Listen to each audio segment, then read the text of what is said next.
Cinema ఇది ఒక అందమైన అబద్ధం, అలాగే కొన్నిసార్లు ఇది ఒక చేదైన నిజం కూడా. ఇది మనిషిలో ఉండే ఎమోషన్స్ ని మనుషులకే చూపించి వాళ్ళు ఎమోషనల్ అయ్యేలా చేస్తుంది, ఏడిపిస్తుంది, నవ్విస్తుంది, కోపం తెప్పిస్తుంది. ఇలా స్క్రీన్ పైన వచ్చే ఎమోషన్ ని చూసే ఆడియన్స్ ఫీల్ అయ్యేలా చేస్తుంది. అలాంటి సినిమాని చిత్రీకరించడానికి పుట్టిన ఒక master film maker Koduri Srisaila Sri Rajamouli. So ప్రియమైన ప్రేక్షకులారా, this is a little discussion video of a Netflix documentary Modern Masters SS Rajamouli, directed by Tanvi and Raju. Rajamouli sir director అవ్వాలి అని అనుకోకముందు ఒక చిన్న కెమెరా పట్టుకొని తిరిగేవారంట. ఆ కెమెరాతో ర్యాండమ్ గా అది ఇది షూట్ చేస్తూ ఉండేవారు. తర్వాత నాకు ఏం గుర్తొచ్చిందంటే, జేమ్స్ కెమెరామెన్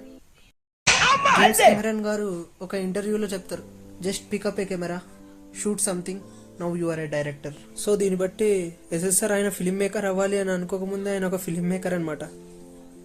రాజమౌళి సార్ వాళ్ళ నాన్నగారి కింద పనిచేసేటప్పుడు సీన్స్ డైరెక్టర్స్ కి ఎక్స్ప్లెయిన్ చేసేవారు. ఎక్స్ప్లెయిన్ చేసిన తర్వాత అదే సీన్స్ థియేటర్స్ లో ఆయన చూస్తున్నప్పుడు ఆయన విజువలైజ్ చేసుకున్నట్టు ఆ సీన్స్ ఉండేవి కాదంట. ఆ సీన్స్ ఆయన విజువలైజ్ చేసుకున్నట్టు ఉండలేకపోవడంతో ఆయన డిసైడ్ అయిపోయారు ఆయన డైరెక్షన్ చేయాలని. Rest is he story. Here comes the best part. నాకు ఈ డాక్యుమెంటరీ మొత్తంలో నాకు నచ్చిన నిమిషాలు ఇవి. విజయేంద్ర ప్రసాద్ గారు అండ్ రాజమౌళి సార్ ఎథిజం గురించి చెప్పారు. రాజమౌళి గారు ఒక ఎథియిస్ట్, అంటే దేవుడున్నాడు అని నమ్మని వాళ్ళు. దీనికి ఆయన ఇచ్చిన ఒక ఎక్స్ప్లెనేషన్, మన సనాతన ధర్మం ప్రకారం 4 దారులు ఉంటాయంట: జ్ఞానయోగ, రాజయోగ, కర్మయోగ అండ్ భక్తి యోగ. ఈ 4 దారుల్లో ఓన్లీ భక్తి యోగాలో మాత్రమే దేవుడున్నాడంట. రాజమౌళి గారు కర్మయోగాన్ని సెలెక్ట్ చేసుకున్నారు. ఎందుకంటే మగధీర టైంలో రాజమౌళి గారికి అండ్ రమా రాజమౌళి గారికి ఒక యాక్సిడెంట్ అయిందంట. ఆ టైంలో రాజమౌళి గారు చాలా టెన్షన్ అయిపోయారంట, ఎందుకంటే రమా రాజమౌళి గారు ప్యారలైజ్ అయిపోయారంట. ఆ టైంలో ఆయన బ్యాక్ ఆఫ్ ద మైండ్ దేవుడికి ప్రార్థిద్దామని ఒక స్ట్రైక్ అయిందంట. కానీ ఆయన అలా చేయలేదంట. ఆయన చేసింది మాత్రం డాక్టర్స్కి ఫోన్ చేయడం అండ్ ఎనీ పాసిబుల్ వే తన వైఫ్ని కాపాడుకుందామనే ఒక ప్రయత్నం. అప్పుడే ఆయన డిసైడ్ అయిపోయారంట, he want to choose a karmayoga అని. అండ్ లాస్ట్లో ఆయన ఒక ట్యాగ్ లైన్ చెప్పారు, వావ్, మైండ్ దొబ్బింది అది విన్నాక. My work is my god, నా పనే నా దైవం.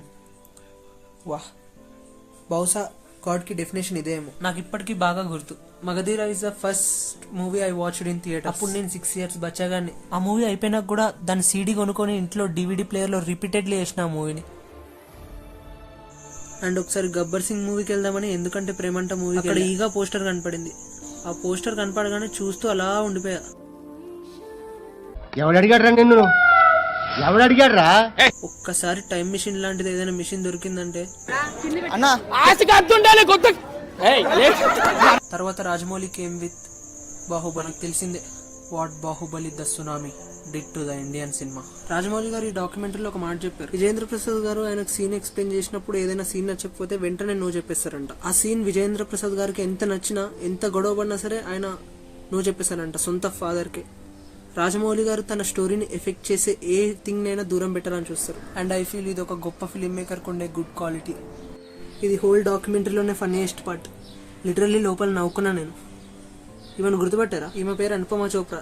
అదే బ్రో, సందీప్ రెడ్డి వంగ ఒక కౌంటర్ ఇచ్చాడు కదా యానిమల్ కి నెగిటివ్ రివ్యూ ఇచ్చిందని. వీళ్ళందరూ వెళ్ళి చైనాలో ఇంగ్లీష్ ట్యూషన్స్ చెప్పుకోవాలని.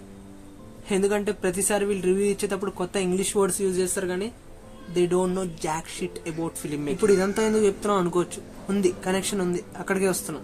ఈ ఆంటీ రాజమౌళి సార్ని ఒక క్వశ్చన్ అడిగింది, మీ సినిమాని క్రిటిసైజ్ చేసే క్రిటిక్స్ గురించి మీరు ఏం చెప్తారని. ఇప్పుడు రాజమౌళి సార్ ఏమన్నారంటే, they don't understand drama and they don't understand film making and they don't understand anything about story telling. Rajamouli గారికి తెలియకుండానే ఒక సెక్షన్ ఆఫ్ క్రిటిక్స్ కు ఒక రాడ్ దింపాడు. మామూలు రాడ్ కాదు, ఉంటుంది ఒక 180 mm.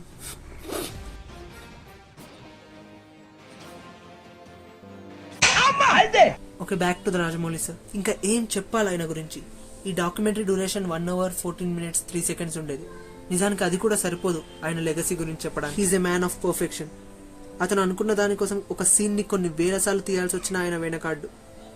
ఎందుకంటే బికాస్ హీ వాంట్ డాక్యుమెంటరీలో ఆయన ఫ్యామిలీ మెంబర్స్ అండ్ ఫ్రెండ్స్ చెప్పినట్టు ఆయన ఒక పని రాక్షసుడు. He's a mad man.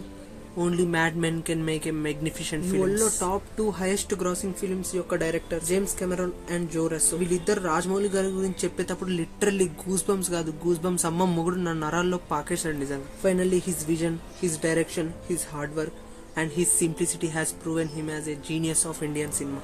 Present ఇండియాలో ఉన్న ప్రతి ఆస్పైరింగ్ ఫిల్మ్ మేకర్ కి ఆయన వర్క్ అనేది ఇప్పుడు ఒక అబ్సెషన్. ఎవడ్రా వాడు అమ్మా. Ending this video with his opening words of the documentary. The only thing I'm slave to is my story. నేను నా కథకి మాత్రమే బానిసని. టాటా బాయ్.